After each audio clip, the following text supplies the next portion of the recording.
आज फिर मैं आप लोगों के साथ उपस्थित हुआ हूं और आज हमारी विषय वस्तु है भारतीय संविधान की नागरिकता। आप जानते हैं कि नागरिकता एक बेहद ही महत्वपूर्ण राजनीतिक तथा सिविल अधिकार है किसी व्यक्ति के, किसी देश के लिए।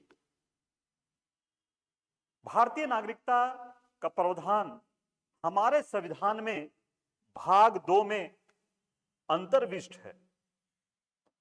हम नागरिकता संबंधी प्रावधान, नागरिकता संबंधी जो प्रावधान है, ये हमारे संविधान के भाग 2 में, और अनुच्छेद संख्या की अगर हम बात करें तो अनुच्छेद संख्या हमारा 5 से लेकर के 11 तक में हमारा अंतर्विष्ट है। ये इतना महत्वपूर्ण है कि जब हमारे देश में संविधान को ग्रहण किया गया था, उसी समय से हमारे संविधान ने नागरिकता को भी प्रारंभ कर दिया।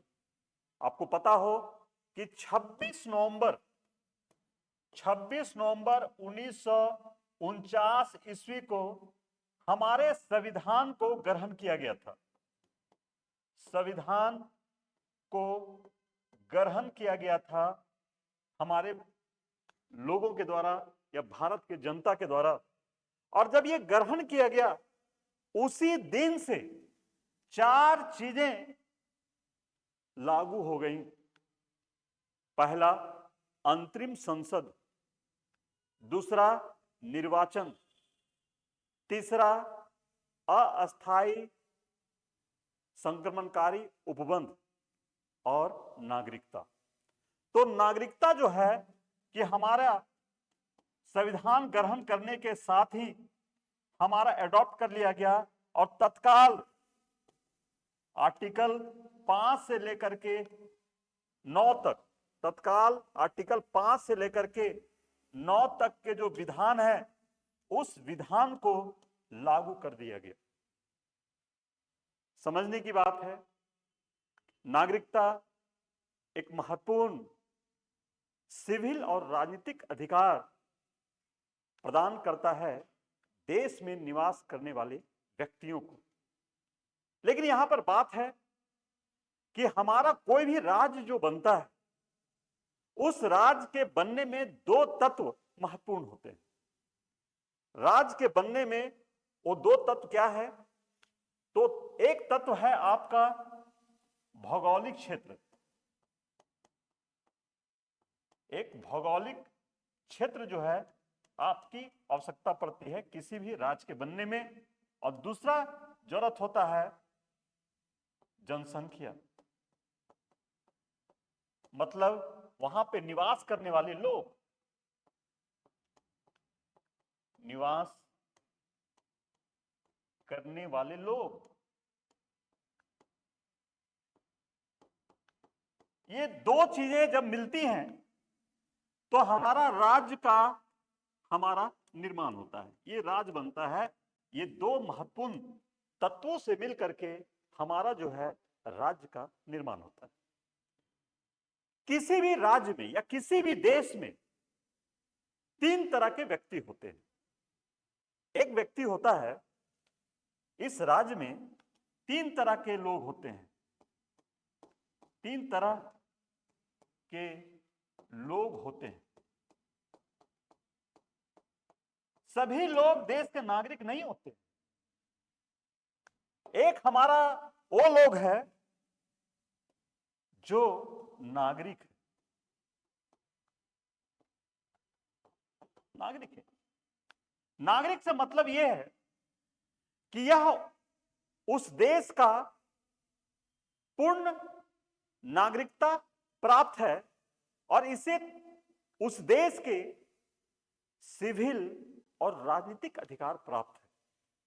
मतलब वह देश के तमाम सुविधाओं का लाभ ले सकता है, सरकारी नौकरियों में अवसर की समानता का लाभ ले सकता है, वह चुनाव लड़ सकता है, वह मतदान कर सकता है, ऐसे तमाम अधिकार जो है मिलते हैं, ऐसे लोग जो हैं उस देश का नागरिक होता है। वहीं दूसरा होता है अन्य देशीय नागरिक। दूसरा कौन है? तो अन्य देशीय नागरिक। ये अन्य देशीय नागरिक को वो सारे अधिकार नहीं मिलते हैं जो नागरिकों को मिलते हैं। ये कोई विदेशी राजदूत हो सकता है, विदेशी पर्यटक हो सकता है, विदेशी कोई व्यक्ति हो सकता है जो देश में आकर के कोई नौकरी कर रहा हो, काम कर रहा हो, कोई दुश्मन देश का भी व्यक्ति हो सकता है। ऐसे व्यक्ति किसी न किसी राष्ट्र का नागरिक तो है, लेकिन हमारे देश में वो नागरिक नहीं है, लेकिन भारत के परिप्रेक्ष्य में वह जो है अन्य देशीय नागरिक के तौर पर हम उसे समझ सकते हैं। और तीसरा है राष्ट्रहीन व्यक्ति। राष्ट्रहीन व्यक्ति से तात्पर्य यह है कि यह किसी भी देश का नागरिक नहीं, इसके पास नागरिकता का किसी भी देश का प्रमाण नहीं है, ना ही उसका कहीं रजिस्ट्रेशन है। तो किसी भी राज्य में ये तीन तरह के लोग रहते हैं। एक है नागरिक जिसे पूर्ण सिविल और राजनीतिक अधिकार प्राप्त है।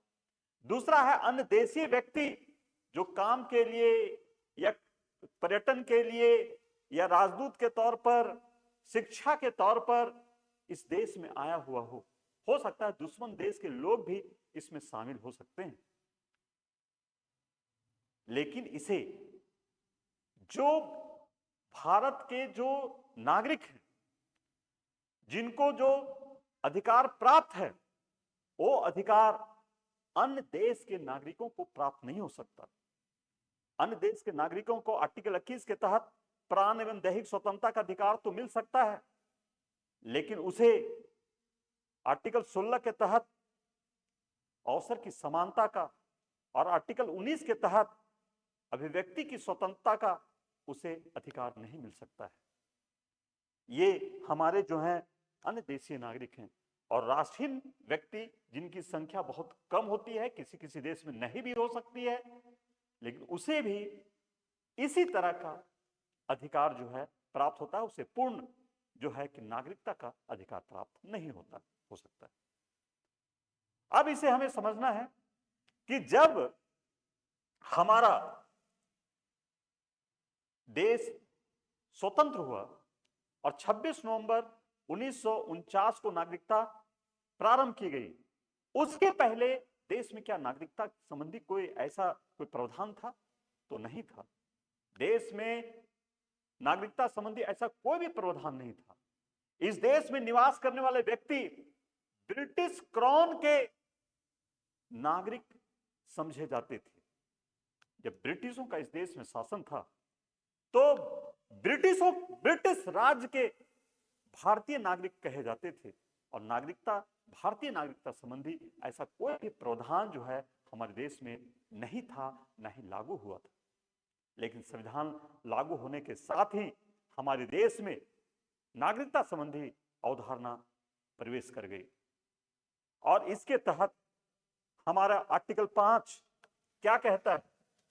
अनुच्छेद संख्या क्या कहता है? अनुच्छेद 5 कहता है कि वह कोई भी व्यक्ति जो जन्म भारत में जिसका जन्म हुआ हो, या उसके माता पिता में से कोई भारत का नागरिक हो, ऐसे व्यक्ति को भारत का नागरिक जो है वो समझा जाएगा। आर्टिकल 5 का ये बात है। वहीं आर्टिकल 6 कहता है कि वह व्यक्ति जो पाकिस्तान से भारत प्रव्रजन किया हो और भारत में या भारतीय नागरिक होने के तमाम जो तकनीकी चीजें हैं उसके संदर्भ में वह आवेदन दिया हो, और भारत का नागरिक पाकिस्तान से भारत आया हो और आर्टिकल 7 में प्रावधान है कि भारत से पाकिस्तान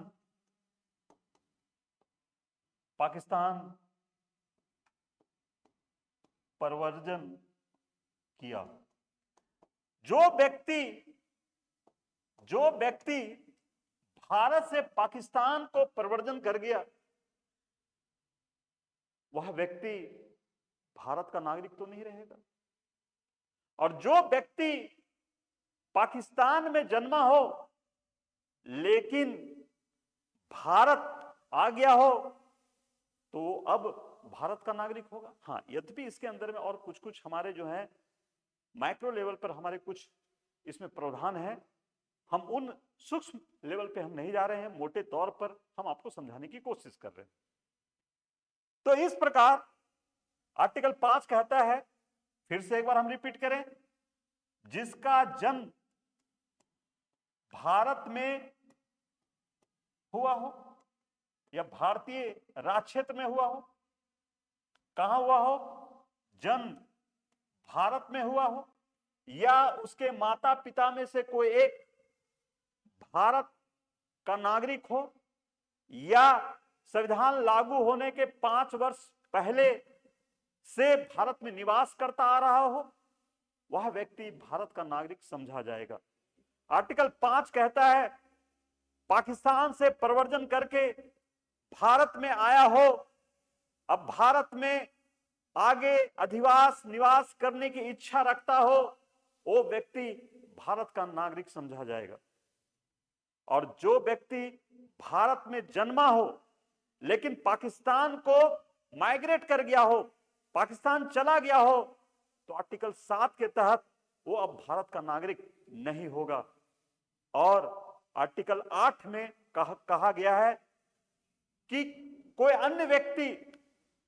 व्यक्ति जो देश के बाहर किसी अन्य देश में निवास करता हो, जैसे अमेरिका में, फ्रांस में, ऑस्ट्रेलिया में कहीं निवास कर रहा हो, लेकिन वो भारत की नागरिकता अर्जन करना चाह रहा हो, भारतीय मूल का हो, उसके माता पिता या उसके दादा दादी, नाना नानी, कोई भी अगर भारत का नागरिक हो तो उसे भारत की नागरिकता जो है प्रदान की जा सकती है। ये आर्टिकल जो है वह 8 कहता है। आर्टिकल 8 कहता है कि अगर कोई उसका भारतीय मूल का है और उनके माता पिता, दादा दादी, पितामह अगर भारत का नागरिक है तो उसे भारत की नागरिकता जो है उसे प्रदान की जा सकती है। जन्म के समय अगर है तो उसे प्रदान की जा सकती है। आर्टिकल 9 कहता है कि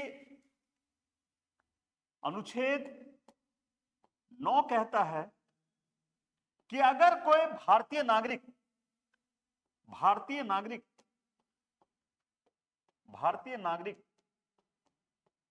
अगर किसी अन्य देश का नागरिकता ग्रहण कर लेता है तो भारत की नागरिकता स्वतः समाप्त हो जाएगी।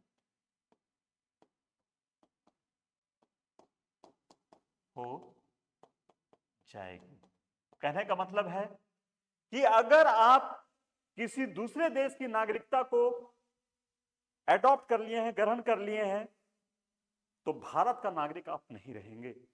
इस बात का उल्लेख आर्टिकल 9 में, अनुच्छेद 9 में हमारा जो है वो किया गया है। अनुच्छेद 9 में इस बात की पुष्टि होती है। आर्टिकल 10 क्या कहता है? अनुच्छेद 10 क्या कहता है? तो भारतीय नागरिकता के बने रहने की गारंटी है और संसदीय विधान के संसदीय विधान से ही किसी भी व्यक्ति की नागरिकता को छीनी जा सकती है, अन्यथा कोई अन्य सोर्स नहीं है, अन्य विधि नहीं है कि किसी भी व्यक्ति की नागरिकता को छीनी जा सकती है। अर्थात अनुच्छेद 10 कहता है कि नागरिकता के बने रहने की गारंटी जो है आर्टिकल 10 कहता है। और अगर छीना जाता है तो आर्टिकल जो छीना जा रहा है नागरिकता किसी भी व्यक्ति का, तो वह नागरिकता जो छीना जाएगा वह जो है अनुच्छेद आपका 11 जो है कि ये इसमें संसद को नागरिकता के अर्जन एवं निरसन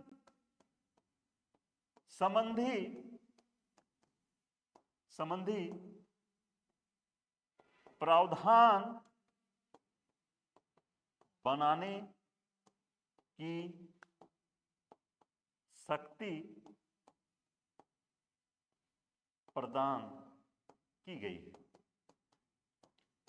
मतलब नागरिकता के संबंध में अगर कोई कानून बनाना है तो कानून बनाने की रीति आर्टिकल 11 में निहित है। अब यहां समझने की बात, आर्टिकल 11 के तहत ही, इस रीति के तहत ही भारतीय नागरिकता अधिनियम 1955 बना। जब इसके पास ये पावर है तो इसी पावर के अधीन में आपको एक कानून बना, भारतीय नागरिकता अधिनियम 1955। ये हमारा महत्वपूर्ण अधिनियम जो है कि हमारा बना, और ये बना आर्टिकल 11 के तहत। अब फिर हम थोड़ा पीछे जाएं, आर्टिकल 9 में अभी हमने बात किया था कि अगर कोई व्यक्ति किसी दूसरे देश की नागरिकता को ग्रहण कर लेता है तो वह भारत की नागरिकता को खो देता है या यहां की नागरिकता स्वतः समाप्त हो जाती है। तो जो स्वतः समाप्त हो जा रहा है नागरिकता, वह नागरिकता जो समाप्त होगा वह नागरिकता भारतीय नागरिकता अधिनियम 1955 के तहत जो है वो समाप्त किया जाएगा। अर्जन और निरसन संबंधी प्रावधान हमारे संविधान में कहीं नहीं है, लेकिन अर्जन और निरसन संबंधी प्रावधान को बनाने की शक्ति भारतीय संविधान के अनुच्छेद 11 में निहित है। और 11 के तहत संसद को यह अधिकार है कि नागरिकता संबंधी कोई कानून जो है वो बना सकता है, और इसी पर भारतीय नागरिकता अधिनियम 1955 बना। और इसी भारतीय नागरिकता 1955 के तहत में नागरिकता के अर्जन और निरसन संबंधी प्रावधान निर्धारित किए गए हैं। इस तरह भारत में कोई भी व्यक्ति जब नागरिकता ग्रहण करना चाहता है तो नागरिकता अधिनियम 1955 के तहत जो है उसे अप्लाई करना पड़ता है। अब भारतीय नागरिकता अधिनियम 1955 जो है समय समय पर इसमें संशोधन किए गए और नागरिकता संबंधी प्रावधानों को और विशद रूप प्रदान किया गया। जैसे भारतीय नागरिकता अधिनियम 1955 में समय समय पर संशोधन किए गए। इसमें कुछ महत्वपूर्ण संशोधन है। 1986 में संशोधन किया गया भारतीय नागरिकता में,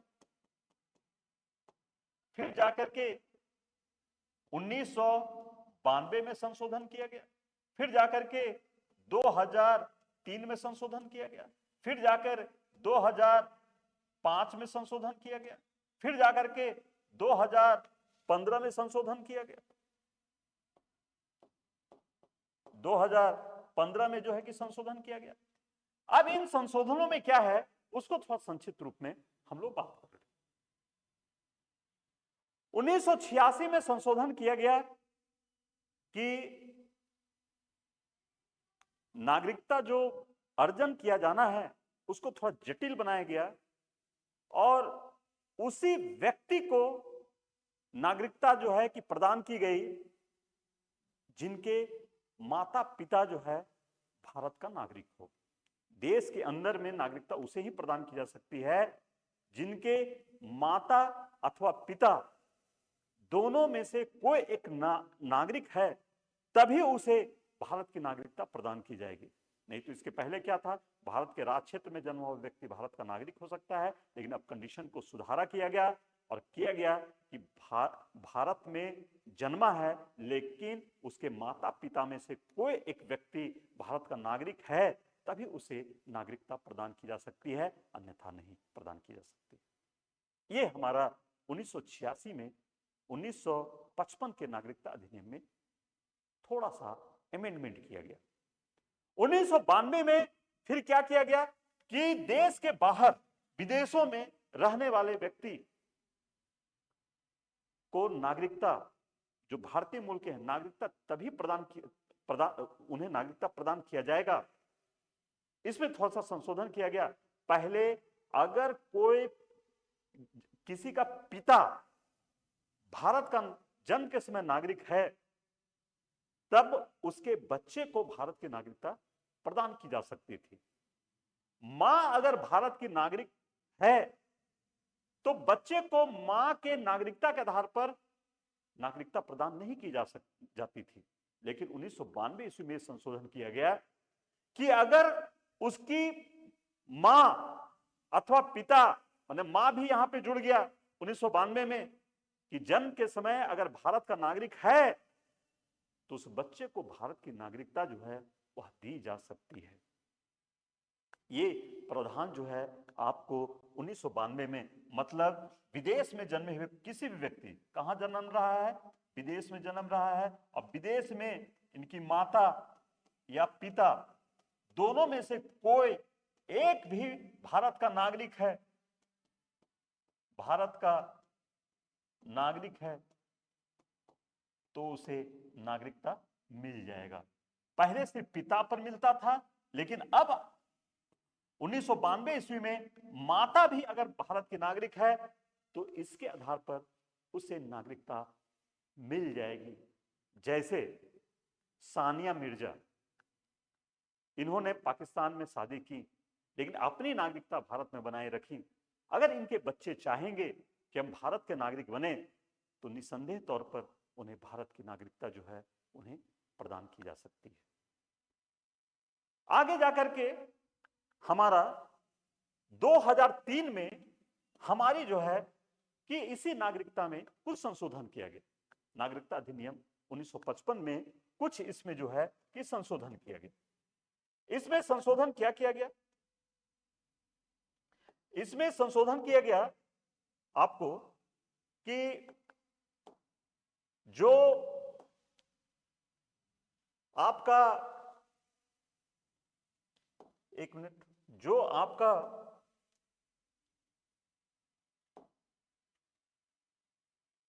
इस पे थोड़ा सा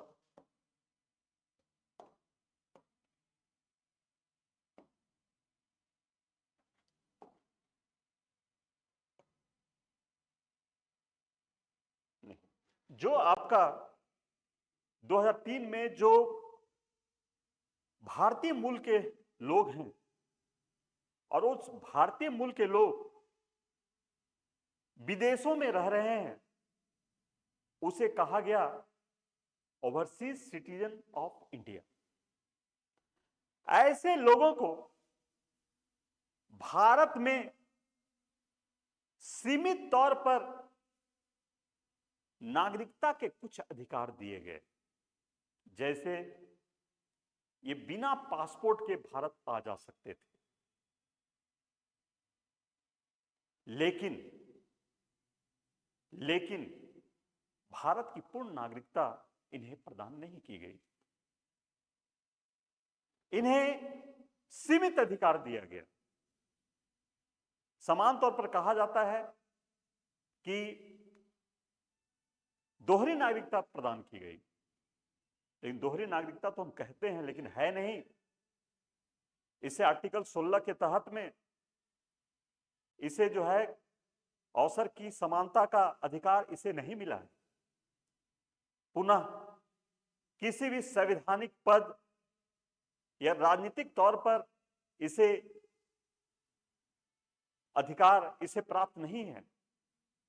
पुनः इसे आर्टिकल 19 के तहत अभिव्यक्ति की स्वतंत्रता इसे नहीं है। लेकिन भारत आने जाने के लिए, निर्बाध तौर पर आने जाने के लिए इसे अधिकार मिला है। इसके लिए कुछ कार्ड भी इशू किया गया और उस कार्ड के माध्यम से इस देश में आ जा सकते थे। इसी में थोड़ा सा और संशोधन किया गया 2005 ईस्वी में, और उस संशोधन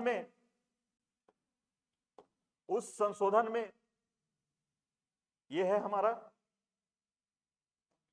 उस संशोधन में ये देखिए, इसमें सीमित तौर पर जो है कि हम फिर से यहां पे थोड़ा सा लिखा हुआ है कि क्या क्या हमें मिला है, जरा देख लेते हैं। 2003 में इसे नागरिकता अधिनियम 2015 है, उसमें संशोधन किया गया और इसमें जो है दिसंबर 2003 में यह कानून लाया गया और ये लक्ष्मीमल सिंघवी की सिफारिश पर, इनकी सिफारिश पर 2003 में संशोधन हुआ और इसमें कहा गया कि विदेशों में बसे भारतीय मूल के लोगों को, कहां पर, विदेशों में बसे भारतीय मूल के लोगों को सीमित रूप में भारतीय नागरिकता प्रदान करने का प्रावधान किया गया, जैसे अभी हमने आपको बताया। और इसे ही ओवरसीज सिटीजनशिप ऑफ इंडिया कहा गया। समान तौर पर इसे दोहरी नागरिकता कहा जाता है। इसके तहत में क्या राइट मिले? इसके तहत में इसे अधिकार मिला कि बिना पासपोर्ट का भारत में आ जा सकता है, बिना पासपोर्ट का भारत में आने जाने का इसे अधिकार मिला। लेकिन लेकिन लेकिन इसे कोई संवैधानिक पद जो है या मताधिकार का अधिकार इसे नहीं मिला। पुनः आर्टिकल 16 के तहत अवसर का समानता का अधिकार भी इसे नहीं मिला। ये 16 देशों के नागरिकों को प्राप्त हुआ उस समय। स्विट्जरलैंड, अमेरिका, ब्रिटेन, ऐसे कुछ देश थे, यहां पर भारतीय मूल के जो नागरिक रह रहे थे, उन नागरिकों को ये अधिकार जो है ये प्रदान किया गया। आगे इसी में 2005 में थोड़ा सा इसमें संशोधन हुआ और इसे संशोधन में कहा गया कि सीमा पार, अपने समुद्र के पार वैसे देश जहां पर दोहरी नागरिकता का प्रावधान है, वैसे भारतीय मूल के लोगों को भारत में भी थोड़ी सी नागरिकता का अधिकार प्रदान किया जाएगा। ये 2005 में। कालांतर में हमारा 2015 में संशोधन हुआ और 2003 और 2005 का जो संशोधन था, ओवरसीज सिटीजनशिप ऑफ इंडिया और दोहरी नागरिकता का 2005 का जो प्रावधान था, उन दोनों को मर्ज करके एक कर दिया गया और अब भारतीय मूल के लोगों को थोड़ा सा आंशिक जो है अधिकार जो है वो मिले हुए हैं। तो इस तरह भारत में नागरिकता संबंधी हमारे जो है कि प्रावधान है और हमारे संविधान में कुछ हमारे जो है अमेंडमेंट समय समय पर किए गए। क्लियर है कि हमारे संविधान के भाग 2 में आर्टिकल 5, 6, 7, 8, 9, 10 और 11 भारतीय नागरिकता से संबंधित है और आर्टिकल 11 के तहत ही संविधान के अर्जन और निरसन संबंधी प्रावधान जो है हमारे संविधान में, संसद को इस पर कानून बनाने का राइट है और इसी पर जो है भारतीय नागरिकता अधिनियम 1955 बना और इसी में भारतीय नागरिकता 1955 के तहत ही नागरिकता के अर्जन और निरसन संबंधी जो है के प्रावधान हमारे निर्धारित किए गए। अब हम बात करते हैं हमारा जो है जो संविधान है, उस संविधान में हम नागरिकता को कैसे जो है कि हम ग्रहण कर सकते हैं, इस पर भी थोड़ी सी हम बात कर लेते हैं। हमारे संविधान के अकॉर्डिंग 5 प्रकार से नागरिकता को अर्जन करने के तरीके हैं। भारतीय नागरिकता को प्राप्त करने के हमारे 5 तरीके हैं।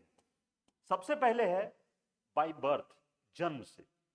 अगर हम इस देश में जन्मे हैं तो हम इस देश का नागरिक हैं। इसके साथ और भी कंडीशन हमारी हो सकती है जो 1986 और 1992 में जो अभी हमने आपको समझाया उसके तहत है।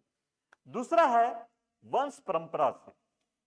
हम किसी बाहर भी रहते हैं, दूसरे देश में भी रहते हैं, जो 1992 का जो अधिनियम जो बनाया गया उसके तहत, तो हम वंश परंपरा से भी हम इस देश का नागरिकता को हम ग्रहण कर सकते हैं। तीसरा है पंजीकरण के द्वारा। हम जो है कि सरकार से हम आवेदन देंगे कि हमें पंजीकृत कर लिया जाए। इसमें समान तौर पर कोई महिला अगर भारतीय पुरुष से शादी कर लेती है तो वैसी परिस्थितियों में उसका पंजीकरण हो जाता है, या 7 वर्ष से इस देश में रह रही है, या अन्य कोई विधि है उसके माध्यम से जो है कि इसको जो है पंजीकरण के माध्यम से उसे नागरिकता प्रदान की जा सकती है। चौथा है देशीयकरण से। देशीयकरण से मतलब है कि भारत में अगर 10 वर्षों से अगर अधिवास कर रहा हो और वह आवेदन दिया हो कि हमें जो है कि नागरिकता प्रदान की जाए, तो उसे जो है कि प्राकृतिक तौर पर उसे भारत की नागरिकता जो है उसे प्रदान की जा सकती है। और पांचवा है भूमि अर्जन द्वारा। भारत अगर किसी नए भूमिखंड को भारत में मिलाता है तो वैसी स्थिति में वह भारत का नागरिक स्वतः जो है कि हो जाता है। जैसे सिक्किम राज्य को 1975 में मिला लिया गया तो उसे भारत की नागरिकता जो है उसे मिल गई, वहां के लोग निवास करने वाले लोगों को मिल गई। तो इस प्रकार 5 विधियों से हमें जो है कि नागरिकता जो है कि प्रदान की जा सकती है भारतीय नागरिकों को, जो नागरिक बनना चाहे भारत का उसमें। इसी में जहां हमें नागरिकता जो है कि हमें मिलता है वहीं पे नागरिकता का अंत का भी हमारा जो है प्रावधान है। क्या प्रावधान है? अगर कोई व्यक्ति किसी दूसरे देश की नागरिकता को ग्रहण कर लेता है तो भारत का नागरिक जो है वह नहीं रहेगा। जैसे आप देख रहे हैं कि अगर कोई व्यक्ति किसी अन्य देश का, यहां आप देखिए, किसी अन्य देश का नागरिकता ग्रहण कर लेता है तो वह भारत का नागरिक नहीं रहेगा, भारत की नागरिकता जो है वो समाप्त हो जाती है।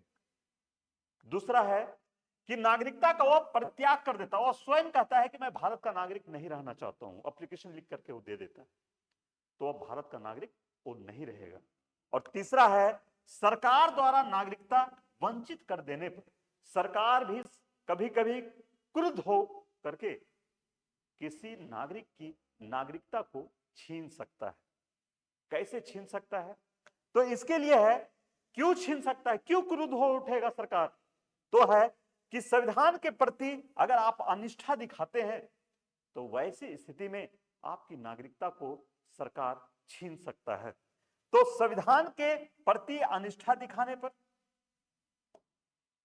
संविधान के प्रति अनिष्ठा दिखाने पर आपकी नागरिकता जो है समाप्त हो सकती है।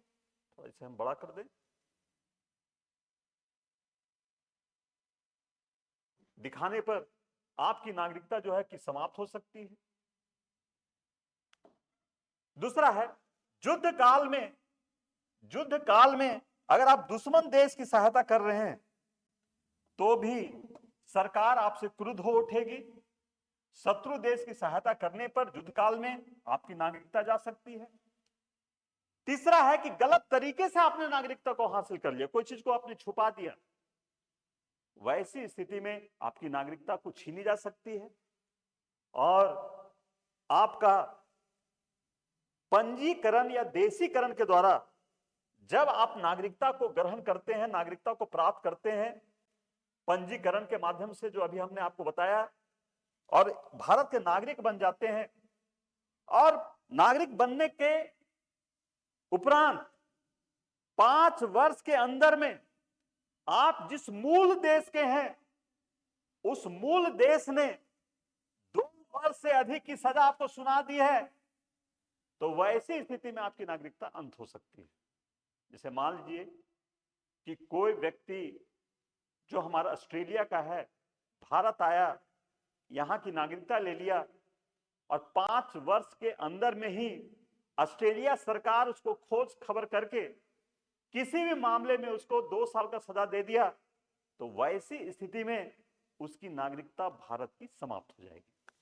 तो 2 वर्ष से अधिक की सजा होने पर उसकी नागरिकता समाप्त हो जाएगी। या किसी भारतीय स्त्री का विदेशी पुरुष से शादी कर लिया जाता है, तो भारत सरकार चाहे तो उस स्त्री की नागरिकता रद्द की जा सकती है। और नेक्स्ट है कि 7 वर्ष तक आप किसी देश 7 वर्ष तक अगर भारत से आप बाहर रहते हैं तो आपकी नागरिकता समाप्त हो जाएगी। तो ये आपका नागरिकता के अर्जन करने के भी तरीके और नागरिकता के समाप्त करने के तरीके के बारे में भी हम लोग बात किए। ये नागरिकता का महत्वपूर्ण पाठ है।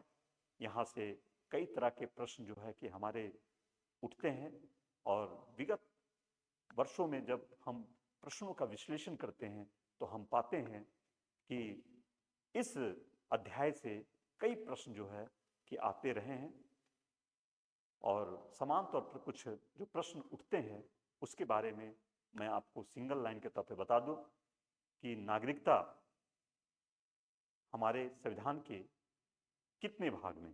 तो नागरिकता संबंधी प्रावधान हमारे संविधान के भाग 2 में है। दूसरा प्रश्न, नागरिकता का प्रावधान संविधान में कब से लागू हुआ?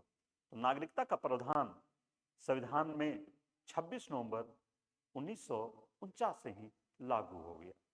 दूसरी बात कि नागरिकता के बने रहने की गारंटी हमारे कितने आर्टिकल में है? तो आर्टिकल 10 में नागरिकता के बने रहने की गारंटी है।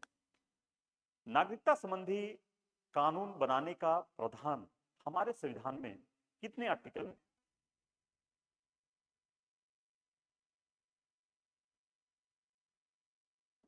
भारतीय नागरिकता अधिनियम 155 जो बना वह किस आर्टिकल के तहत में बना? तो भारतीय नागरिकता अधिनियम 1955 जो बना वह आर्टिकल 11 के तहत में हमारा बना। नेक्स्ट कि अगर कोई व्यक्ति दूसरे देश की नागरिकता को अर्जन कर लेता है तो उसकी नागरिकता समाप्त हो जाती है। यह कितने आर्टिकल में? तो यह जो है आर्टिकल 9 में है। किस अधिनियम के तहत समाप्त होती है? तो भारतीय नागरिकता अधिनियम 1955 के तहत समाप्त होती है। ऐसे प्रश्न जो है कि आपके आते हैं। आज हम इसे यहीं तक रखते हैं, फिर कल हम एक नए के तौर पर आप लोगों के सामने उपस्थित होंगे।